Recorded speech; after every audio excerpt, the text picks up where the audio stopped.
उपेक्षा करते, जगत जिसकी उपेक्षा करता है। सर्प से सभी लोग घबराते हैं, सर्प से सभी दूर रहते हैं। शिव जी का श्रृंगार सर्प से होता, नागेंद्र कुंडल, नागेंद्र हार, नागेंद्र यज्ञोपवीत। शिव स्वरूप दिव्य है। श्री कृष्ण ही शिव जी का धन है। श्री कृष्ण को ही शिव जी हृदय में धारण करते हैं, श्री कृष्ण के साथ ही प्रेम करते हैं। ज्यादा तो क्या कहे, पार्वती जी से भी शंकर भगवान दूर बैठते, लक्ष्मी नारायण साथ में विराजते, सीताराम जी साथ में विराजते। शिव जी के मंदिर में दर्शन करो तो एक बाजू में पार्वती माता है, एक बाजू में शंकर भगवान। शंकर पार्वती दोनों साथ में बैठे हैं, ऐसा दर्शन जल्दी नहीं होता। तो देवों ने बहुत आग्रह किया। शंकर भगवान लग्न करने के लिए गए थे, लग्न करने के लिए गए, उससे प्रथम काम को जला दिया, काम को भस्म करने के बाद लग्न करने के लिए पार्वती जी के साथ लग्न हुआ है। और लग्न करने के बाद पार्वती माता को राम कथा कृष्ण कथा शिव जी ने सुनाई और शंकर भगवान ने पार्वती माता को कहा, एक बाजू में बैठ करके तू राम राम कर, मैं राम राम करता हूं। शंकर पार्वती दोनों साथ में बैठे हैं, ऐसा दर्शन जल्दी नहीं होता है। शिव प्रकृति से भी दूर रहते हैं, शिव सबका त्याग कर देते हैं। श्री राम ही शिव जी का धन है। भगवान को हृदय में धारण करते हैं। व्यास जी को भगवान शंकर का स्मरण हुआ है। व्यास जी के मन में ऐसी इच्छा हुई, भागवत की कथा तो शंकर भगवान ही कर सकते। जो जगत के तुच्छ पदार्थ के साथ प्रेम करता है, जो जड़ वस्तु के साथ प्रेम करता है, वो भागवत की कथा क्या करेगा। जो चेतन परमात्मा नारायण के साथ प्रेम करता है, यह कथा वही कर सकता है। जवानी में कभी व्यास जी के मन में ऐसी इच्छा नहीं हुई कि पुत्र हो गए। व्यास पत्नी का नाम ग्रंथों में आता है अरणी देवी, कहीं कहीं वाटिका देवी ऐसा नाम आता है। जवानी में कभी इच्छा ही नहीं हुई कि मेरे यहां पुत्र हो गए। वृद्धावस्था में भागवत की रचना करने के बाद व्यास जी के मन में संकल्प हुआ, भगवान शंकर मेरे पुत्र हो गए, भगवान शंकर भागवत की कथा करेंगे, अनेक जीवों का कल्याण होगा।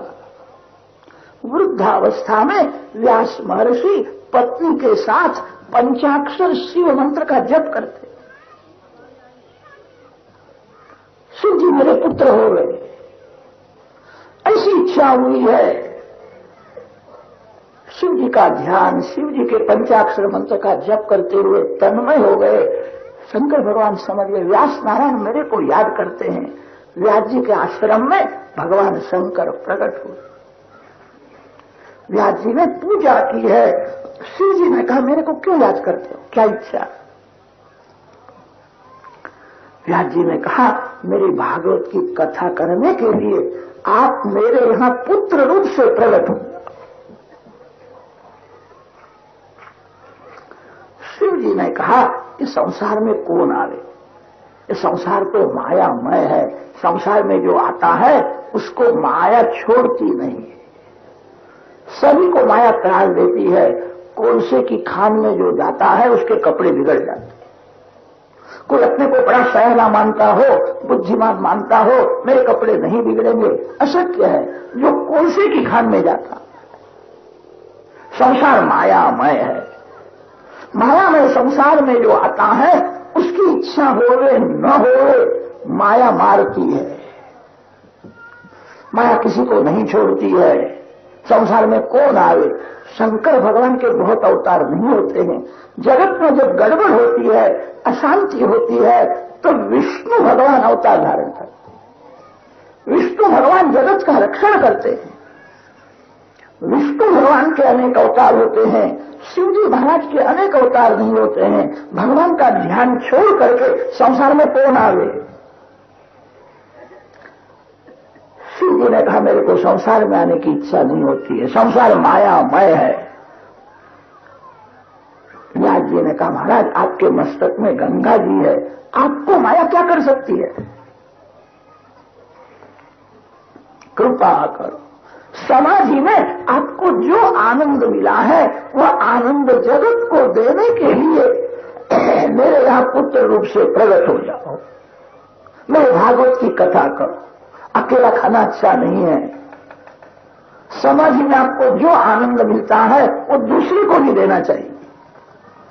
आप स्वयं आनंद स्वरूप हो, आपको माया क्या कर सकती है? भगवान नारायण के चरण में गंगा जी है और भगवान शंकर के मस्तक में गंगा जी है। ज्ञान गंगा को जो स्पर्श करता है, कृपा करो।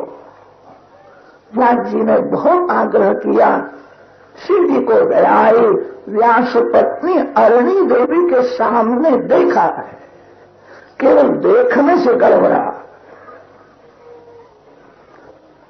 सुखदेव जी महाराज अरणी देवी के पेट में आए। शिव स्वरूप है। बहुत दिन तक मां के पेट में श्री कृष्ण का ध्यान करते थे। सतत श्री कृष्ण का ध्यान करने से सुखदेव जी महाराज का स्वरूप श्री कृष्ण के जैसा श्याम हो गया।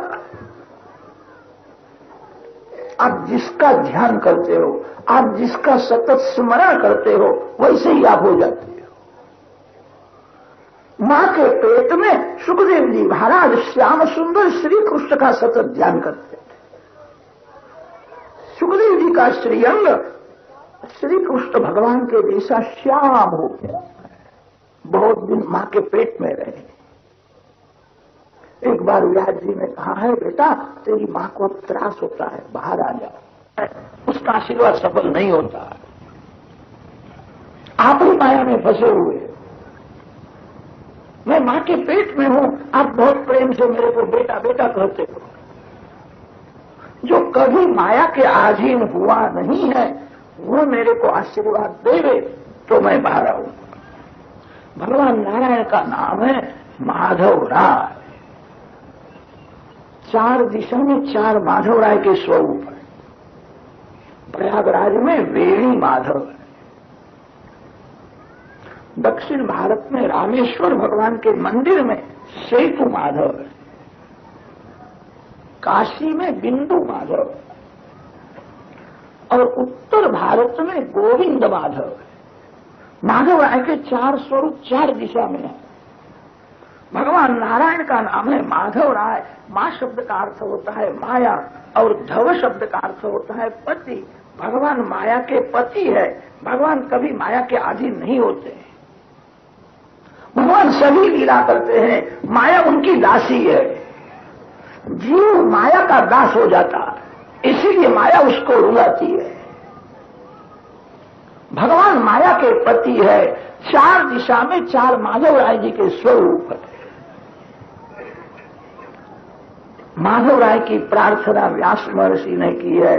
शिव कृपा से गर्भ रहा है।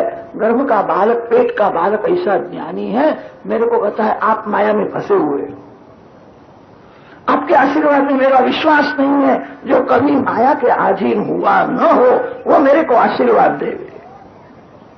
भगवान नारायण व्यास महर्षि के आश्रम में प्रकट हुए हैं। भगवान ने सुखदेव जी को कहा है, बेटा बाहर आओ,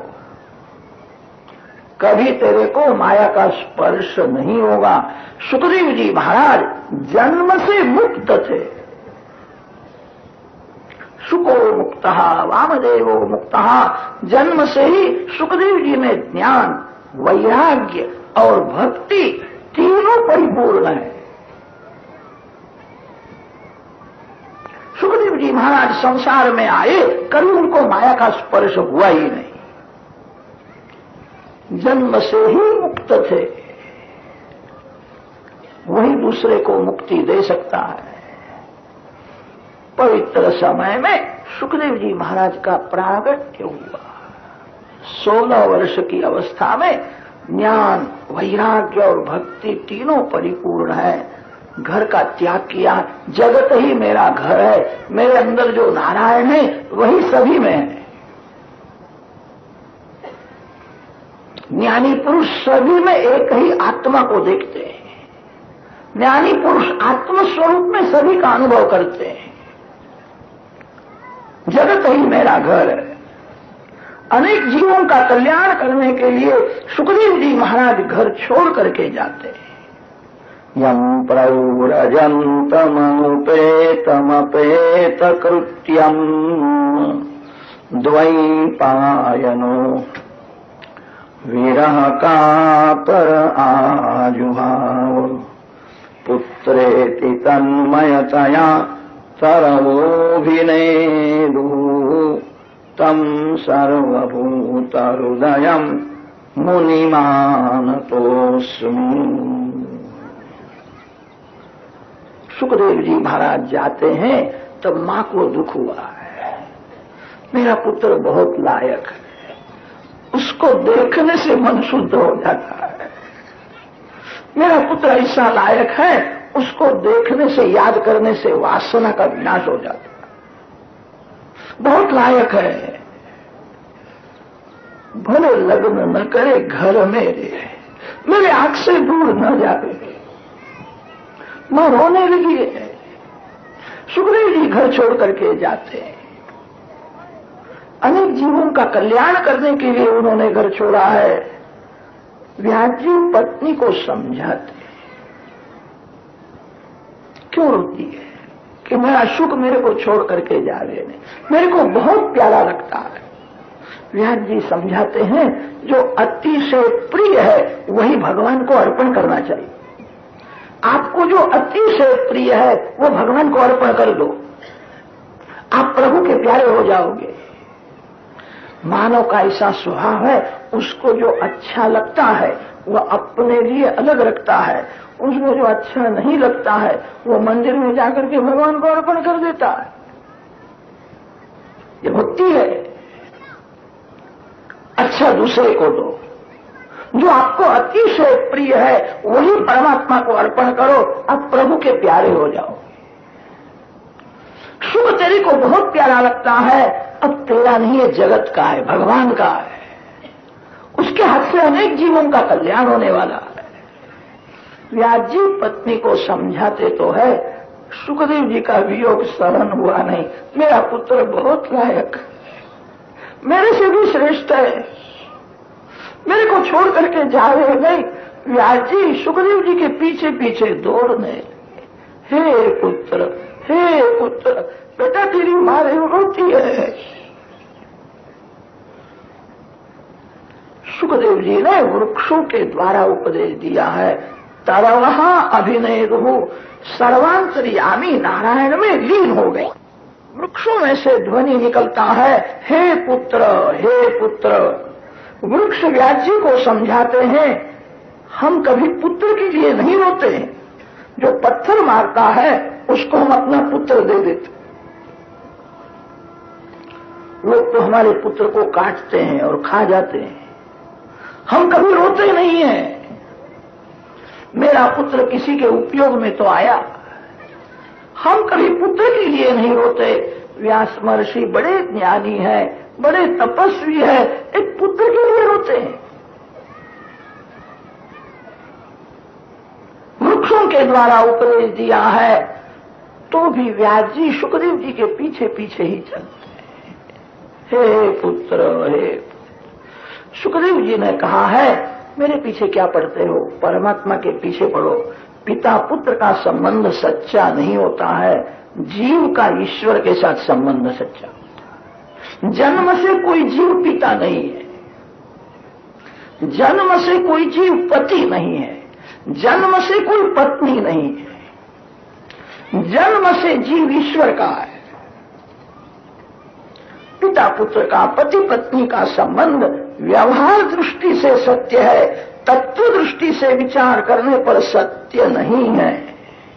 मेरे पीछे क्या पढ़ते हो? जीव ईश्वर का अंश है, जीव ईश्वर का है, परमात्मा के पीछे पढ़ो। अनेक बार मैं पिता हुआ हूं, आप भी अनेक बार पुत्र हुए हो। कौन पिता और कौन पुत्र है? ये सब वासना का खेल है। वासना जीव को बाप बनाती है, और वासना से ही जीव बेटा होता है। पिता पुत्र के संबंध में वासना के बिना दूसरा क्या है? बुढ़े की घर में वासना रह जावे, वो बुढ़ा मरने के बाद बेटा होकर के आता है।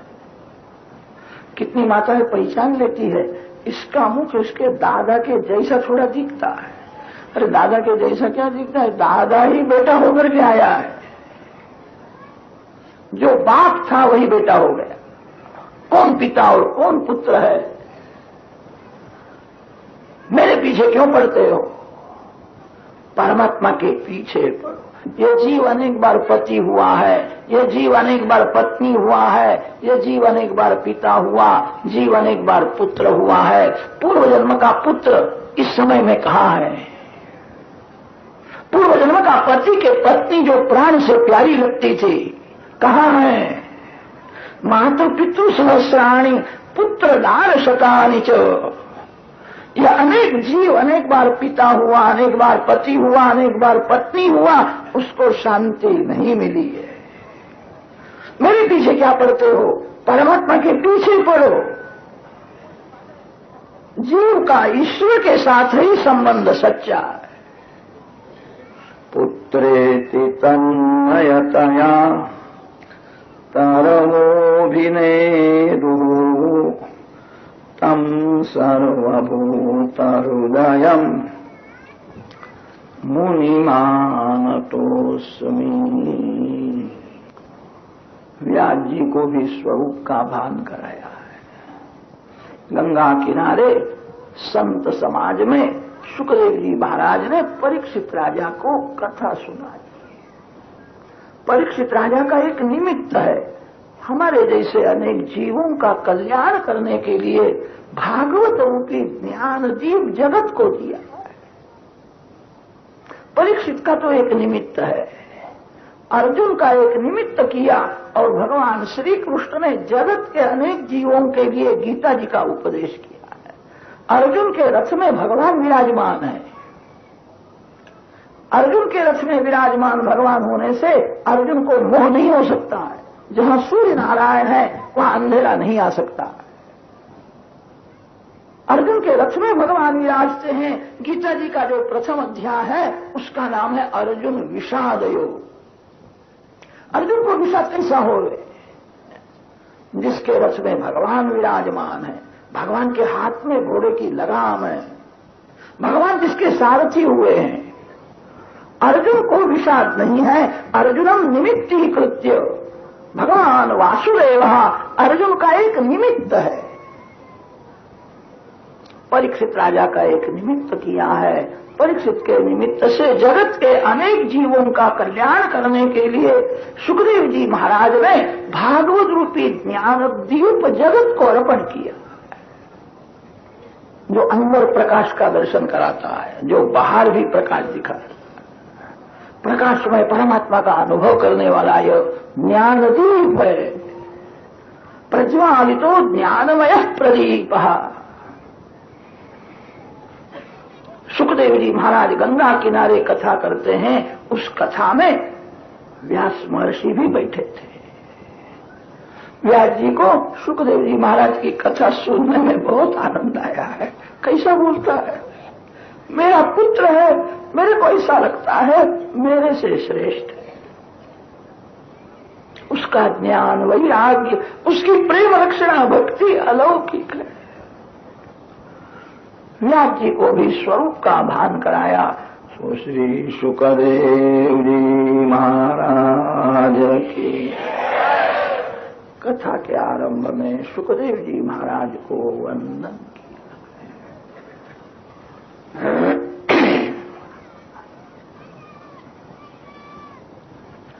विशाला क्षेत्र में सनकादिक ऋषियों नारद जी को यह भागवत महात्म्य की कथा सुनाते। एकदा तु विशालायाम चत्वार ऋषयो मलाः सत्संगार्थं समायाताः ददृशुस्तत्र तत्र नारद। नारद जी महाराज लोक संग्रही संत है। संत दो प्रकार के होते हैं, लोक त्यागी संत और लोक संग्रही संत। सुखदेव जी महाराज ने लंगोटी का भी त्याग कर दिया। व्यास जी को कहा, आप मेरे पिता नहीं, मैं आपका पुत्र नहीं। पिता पुत्र का संबंध सच्चा नहीं होता है, जीव का ईश्वर के साथ संबंध सच्चा। सबका त्याग कर दिया। सुखदेव जी लोक त्यागी संत है, नारद जी महाराज लोक संग्रही संत है। नारद जी महाराज इसीलिए कृपा करके जगत में घूमते हैं, धर्म का प्रचार होवे, भक्ति का प्रचार होवे, समाज सुखी होवे, इसलिए नारद जी की प्रवृत्ति होती है। एक बार नारद जी अनेक देशों में घूमते हुए बद्रिक आश्रम में विशाला क्षेत्र में आए हैं। सनक सनंदन सनातन सनत कुमार चार ब्रह्मर्षि जहां विराजमान। नारद जी ने कहा, देश दुखी है, कलयुग का प्रभाव बहुत बढ़ गया है, ज्ञान वैराग्य को मूर्छा आई है, भक्ति छिन्न भिन्न हो गई, जीवन भोग प्रधान हो गया, जीवन में पैसा मुख्य हो गया, परमात्मा गौण हो गए, जीवन में भोग मुख्य हुआ और भगवान गौण हो गए, भक्ति छिन्न भिन्न है, ज्ञान वैराग्य को मूर्छा आई है। बहुत से लोगों को जगत देखने की इच्छा होती है, जगत जिसने बनाया है उसको देखने की कभी इच्छा नहीं होती है। कलयुग में ज्ञान को मूर्छा आई है, कलयुग में वैराग मूर्छा में पड़ा है, भक्ति छिन्न भिन्न हो गई है, जीवन में काम सुख मुख्य हो गया, जीवन में पैसा मुख्य हो गया, भोग प्रधान जीवन में भक्ति का विनाश हुआ। ज्ञान वैराग्य के साथ भक्ति पुष्ट होए, ऐसा कोई उपाय बताओ। सनत कुमार जी ने कहा, ऐसा उपाय तो कलयुग में एक ही है, भागवत की कथा। गंगा किनारे कथा होवे तो सात्विक भाव जल्दी जागृत होता है। गंगा किनारे आनंदवन है, आनंदवन में यह कथा की है। काशी को आनंदवन कहते हैं। सानंदम आनंदवने वसंतम आनंद कंदम हत पाप वृंदम वाराणसी नाथम अनाथ नाथम। गंगा किनारे चलो। सनत कुमार नारद जी के साथ गंगा किनारे आए हैं, कथा होने वाली है, सुना। बड़े बड़े ऋषि संत महात्मा राजा लोग भी बिना निमंत्रण वहां आए। जो लोग घर में बैठे थे उनके यहां भृगु ऋषि जाते हैं। भृगु ऋषि सभी को मनाते हैं, कथा में चलो, आपको समय न हो तो आध घंटा बैठना, फिर उड़ जाओ। एक एक के घर में जाकर के प्रेरणा करते हैं। बहुत से लोग अभिमान में बैठे थे। मैंने भागवत पढ़ा है, मैं सब जानता हूं। अभिमान में घर में बैठे थे। बहुत से लोग आलस में घर में बैठे थे। भृगु ऋषि एक एक के घर में जाते हैं, एक एक को प्रेरणा करते हैं। भृगु ऋषि ने विचार किया, मेरी प्रेरणा से कोई कथा सुनेगा, मेरी प्रेरणा से कोई भगवान के नाम का जप करेगा, तो उसमें मेरा भी पुण्य का अंश रहेगा। जो पाप को साथ देता है, जो पापी को साथ देता है, उसको पाप थोड़ा भोगना पड़ता है, पुण्य में साथ देना चाहिए। पापी से पाप से दूर लो। भृगु ऋषि एक एक के घर में जाकर के प्रेरणा करते हैं। गुरुत्वात् तत्र नायातान भृगु संबोध्य चानयत। सनत कुमार जी नारद जी को यह कथा सुनाते हैं। भगवान श्री कृष्ण स्वधाम में गए, तब भगवान ने अपना दिव्य तेज भागवत शास्त्र में रखा। जो शक्ति भगवान में है वही शक्ति भागवत शास्त्र में है। कहीं कहीं संत वाणी में ऐसा आता है, भगवान से भी भागवत श्रेष्ठ है। दुर्योधन को श्री कृष्ण भगवान का दर्शन हुआ था, तो भी दुर्योधन की बुद्धि नहीं सुधरी है। रावण को रामचंद्र जी का दर्शन हुआ। राम दर्शन करने के बाद रावण युद्ध करता है। योग्य तो यही था रावण की बुद्धि सुधर जावे, रावण शरण में आवे। कितने जीव ऐसे होते हैं भगवान का दर्शन करने पर भी पाप नहीं छोड़ सकते, भगवान का दर्शन करने पर भी उनकी बुद्धि नहीं सुधरती है। ऐसे जीव भगवान के नाम के साथ प्रेम करे, भगवान की कथा सुने। रावण दुर्योधन के जैसे भागवत की कथा सुने, भगवान के नाम का जप करे, भगवान भी उनकी बुद्धि नहीं सुधार सके। जो भगवान से काम नहीं होता वो काम भगवान के नाम से होता। रावण राम नाम का जप करे तो उसकी बुद्धि सुधरे। दुर्योधन जैसा जीव भागवत की कथा सुने तो उसकी बुद्धि सुधरे। भागवत में भगवान ने अपनी शक्ति रखी है। कैसा भी महापापी जीव होवे, इस कथा में पाप का नाश करने की शक्ति है। सर्वे निष्पापत्मा भवन्ति, एक दृष्टांत दिया है। तुंगभद्रा नदी के किनारे आत्मदेव नाम का ब्राह्मण रहता था। घर में संपत्ति बहुत थी, संतति न होने से वह दुखी था। संतति के लिए उसने बहुत प्रयत्न किया, सफलता नहीं मिली। एक बार मरने को तैयार हो, मेरे यहां पुत्र नहीं है, आत्महत्या करने के लिए जाता है।